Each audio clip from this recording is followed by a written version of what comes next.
So you know the term farm to table, we've heard that a lot, it's been around a while, but a restaurant in downtown Greensboro, brand new by the way, is taking this to new heights. I spoke with owner Tara Mosley about how she and her husband Sean Reeves are running this venture, as well as what does the name mean? Welcome to C'ille and Scoe.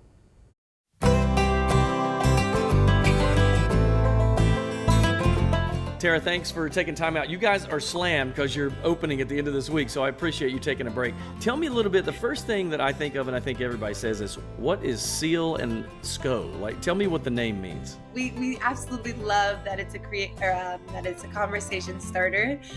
People are always asking, so you fit right in with that. Lucille and Roscoe Reeves are Sean's paternal grandparents. They are both no longer with us. But this restaurant is a complete ode to them. So also talk about, you guys have a local farm, right? So this is truly you guys doing it all from start to finish. You don't see that very often. Right.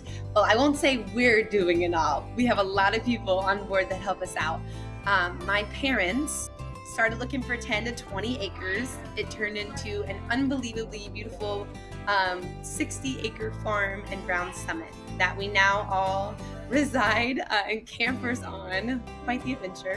While we wait on our homes to be, we're gonna do some home builds out there. My parents should start shortly.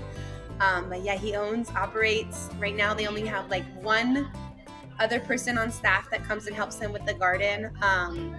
Garden's about an acre. That's plenty for a restaurant of our size.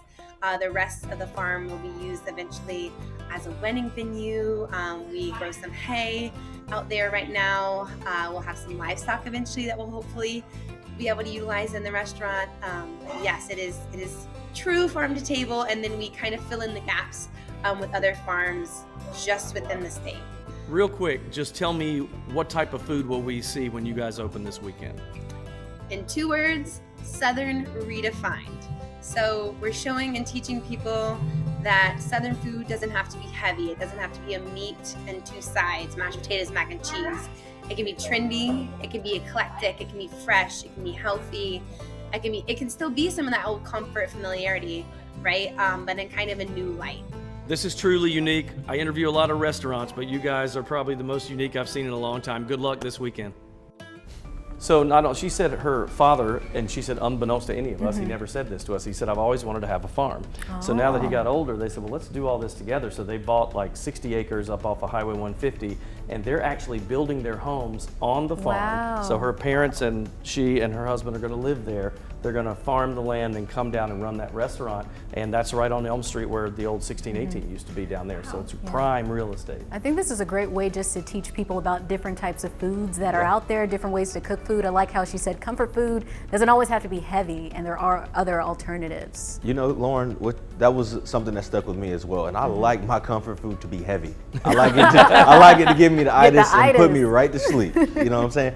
But I would love to try this new interpretation of a light and, a little bit healthier and not so heavy Southern comfort food. All about balance. Yeah, I actually walked past this new restaurant downtown this past weekend. My husband and I were kind of like looking around. We were like, wow, that looks really cool. It has a neat vibe inside. So I'm excited to see what it's all about. And now my tummy is rumbling. Yes, I'm hungry. now you know. It's C'ille and Scoe, as in Lucille and Roscoe. I have another team building exercise. That we all go there. That we all go there. I like that. And Eric Pace. And we actually do. Yes, Thanks, yes. Jalen. Thank you for that. No, thank you, sir.